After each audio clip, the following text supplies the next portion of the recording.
अगर मैं कहूं कि हम लोग एक मिडिल क्लास फैमिली से बिलोंग करते हैं, मैं भी खुद को इंक्लूड करूंगा, इवन कि लोअर मिडिल क्लास कहूं तो ज्यादा बेटर रहेगा। तो हम सभी की जिंदगी का, हमारे फैमिली में हर किसी के जिंदगी का एक सपना होता है कि हमारे घर में कोई ना कोई सरकारी नौकरी में जाए। सही बात है कि नहीं? इंजीनियरिंग, डॉक्टरी, ये सब अपनी जगह है, पर हर किसी की जिंदगी का एक मकसद होता है कि वो सरकारी नौकरी में जाए, चाहे जो भी मिले।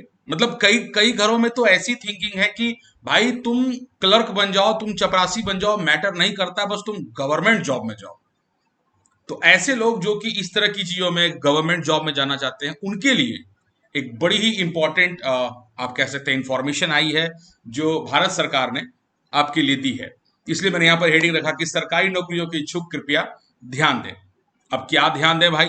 तो सबसे जो इंपॉर्टेंट बात यह है कि पहले जब आप अलग अलग प्रवेश परीक्षाएं देते थे, तो उसमें खास करके बैंकिंग के लिए, रेलवे के लिए या एसएससी के लिए जब आप अलग अलग एग्जाम देते थे, तो आप अलग अलग प्रिपरेशन और अलग अलग फॉर्म्स भरा करते थे। तो अब ये नई जो बात आई है सामने, इसके रेस्पेक्ट में अलग अलग प्रवेश परीक्षाएं जो है उससे आपको छुटकारा मिल जाएगा।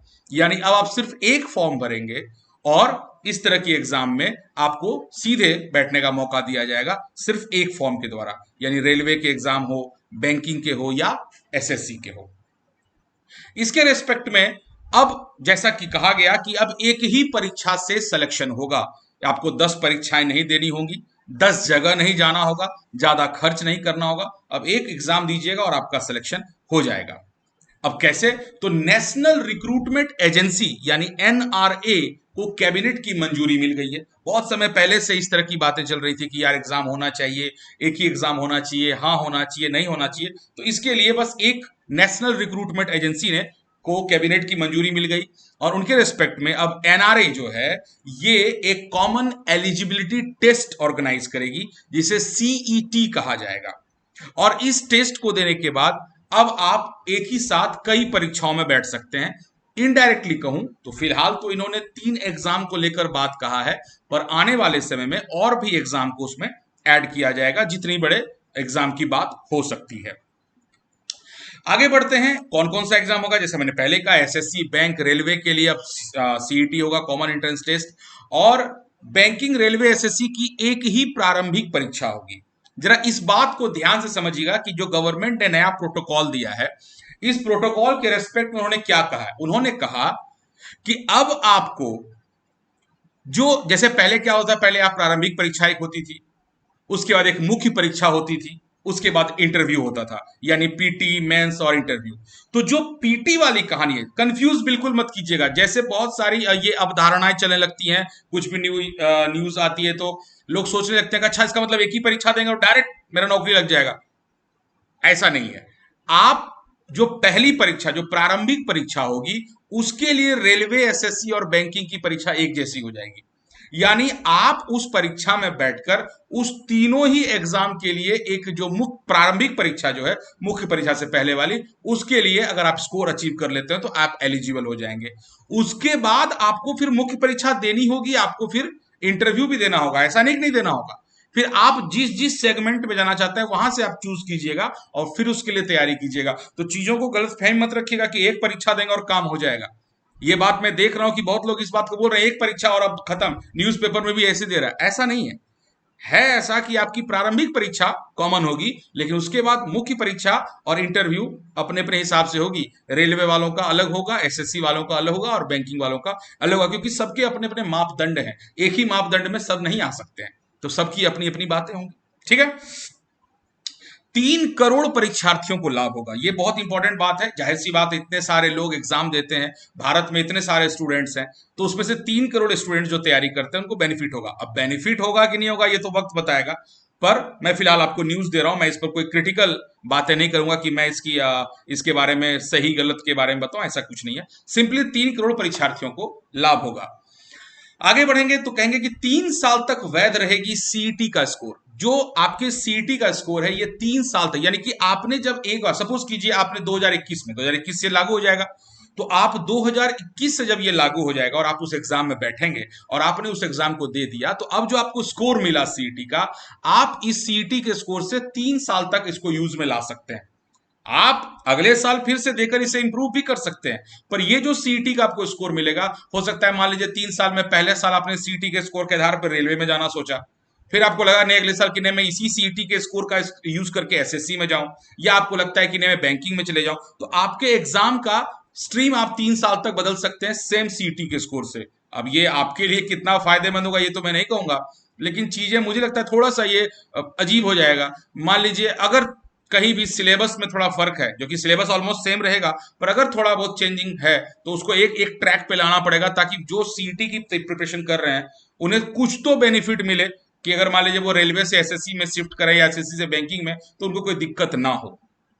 आगे बढ़ते हैं। अब कुछ सवाल पूछे जाते हैं, जैसे आपके मन में एक सवाल आएगा कि ये कॉमन एलिजिबिलिटी टेस्ट क्या है, तो इसके लिए जवाब कैसे कहेंगे कि जो केंद्र से जुड़ी नौकरियों के लिए होने वाली एक प्रारंभिक परीक्षा, याद रखिएगा प्रारंभिक है ये। ऐसा नहीं कि इसमें बैठ जाइएगा तो और इसमें पास कर जाइएगा तो आपकी नौकरी पक्की हो जाएगी। आपने एक स्टेप क्रॉस किया है। जो 3 अलग अलग परीक्षाएं देते थे, रेलवे के लिए, एसएससी के लिए, बैंकिंग के लिए, अब वो देने की जरूरत नहीं है, एक दीजिएगा तो प्रारंभिक हो जाएगी। अब उस स्कोर को लेकर आपको जिसमें बैठना होगा ये आप देख लीजिएगा।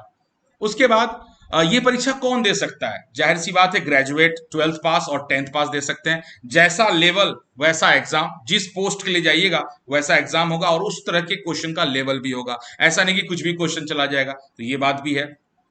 आगे बढ़ते हैं। परीक्षाओं का पाठ्यक्रम कैसा होगा? देखिए सीईटी के लिए, कॉमन एंट्रेंस एग्जाम से जो टेस्ट होगा, उसके लिए एक ही सिलेबस रहेगा सबका, लेकिन उसके बाद जब आपके पास एक स्कोर आ जाएगा तो उसके बाद जब आप आगे बढ़िएगा कि फिर आपको कौन सा स्ट्रीम जाना है, तो जैसा आपका पोजीशन होगा, जैसे पोजीशन के लिए आप अप्लाई करेंगे, वैसा फिर उसका सिलेबस और वैसा उसके क्वेश्चन का लेवल होगा। तो ऐसा नहीं कि मतलब एक सीईटी पढ़ लिया तो काम हो गया। सीईटी अब सबको पढ़ना है, उसके अलावा भी आपको तैयारी करनी होगी।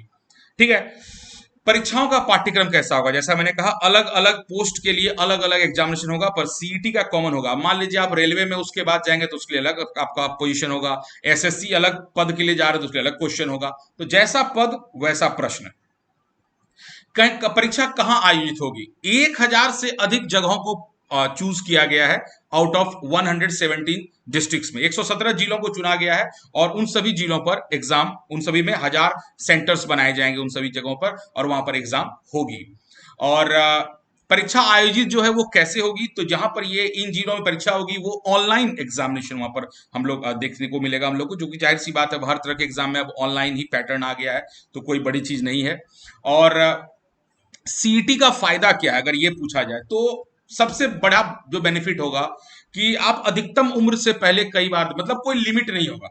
ऐसा नहीं कि आप 3 बार दे सकते हैं, 4 बार दे सकते हैं। अगर आपकी एज लिमिट 37 है, 35 है, तो आप वहां तक आप इस एग्जाम को दे सकते हैं और वहां तक अपना स्कोर जनरेट करके आप अप्लाई कर सकते हैं फॉरवर्ड। हालांकि इसमें एक बहुत इंपॉर्टेंट क्वेश्चन जो मेरे दिमाग में आया कि सपोज कीजिए किसी की एज 35 है और ये उसका लास्ट है गवर्नमेंट जॉब के लिए उसकी कैटेगरी के हिसाब से, और अगर 35 तक अगर वो सपोज कीजिए कि 35 की एज में उसने सीईटी को क्रैक कर लिया, तो क्या वो 36वें वर्ष में जाकर मेन या फिर इंटरव्यू में बैठ सकता है? ये एक बड़ा इंपॉर्टेंट होगा। क्या वो 35 वाले सीईटी के एज को कंसिडर करेंगे या उसके बाद होने वाली मुख्य परीक्षा के एज को देखेंगे?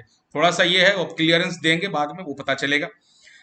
सीईटी का फायदा क्या है? इसमें एक और बात है कि परीक्षा में मिला स्कोर 3 साल तक इस्तेमाल, जैसा मैंने कहा कि 3 साल तक आप इस स्कोर को यूज कर सकते हैं। एक बार जो स्कोर जनरेट हुआ इसको आप कीजिए, इंप्रूव कर सकते हैं। ऐसा नहीं कि 2021 में एग्जाम दिया 2022 में भी दे सकते हैं, 23 में भी दे सकते हैं, पर जो स्कोर आपको मिला, मान लीजिए किसी साल बहुत अच्छा स्कोर आ गया तो आप उसको यूज कर सकते हैं आगे। ठीक है।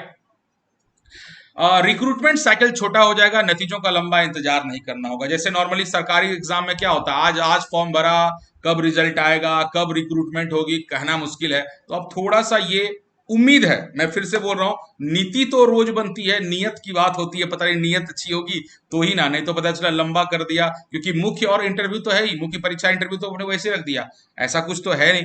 तो ठीक है, शायद कुछ अच्छा हो जाए। और बेनिफिट क्या हो सकता है? अलग अलग फॉर्म एग्जाम नहीं, फॉर्म नहीं भरना पड़ेगा, ये एक अच्छी बात है। मतलब आपको अब 3 फॉर्म नहीं भरना पड़ेगा, 3 तरह की फी नहीं देनी होगी, 3 तरह का एग्जाम सेंटर नहीं जाना होगा, एक ही सेंटर में आपका तीनों तरह का एग्जाम हो जाएगा। तो ये एक अच्छी बात है। मतलब खर्चा बहुत हद तक थोड़ा बहुत एक विद्यार्थी के लिए कम होगा। एक विद्यार्थी के लिए 50 रुपए भी मैटर करता है यार, तो ये मैटर करेगा।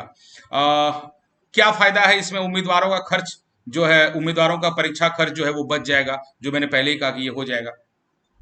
और एसएससी, रेलवे और बैंकिंग के लिए प्रारंभिक परीक्षा है, तो किन विभागों में नौकरी मिल सकती है? तो जाहिर सी बात है एसएससी, रेलवे और बैंकिंग में आपको मिलेगी। हालांकि यहाँ बता दूं, और भी जो सरकारी पद है और भी जो एग्जामिनेशन है उसे भी ऐड करने के बारे में सोचा जा रहा है। पहले इसे लागू किया जाएगा और फिर इसके रिजल्ट को देखा जाएगा, एंड देन फिर उसके बाद और भी, यानी कि आप कह सकते हैं कि सेकेंड क्लास जॉब से लेकर नीचे तक तो सब है, फर्स्ट क्लास जॉब को ऐड किया जाए कि नहीं, इसके बारे में विचार किया जाएगा।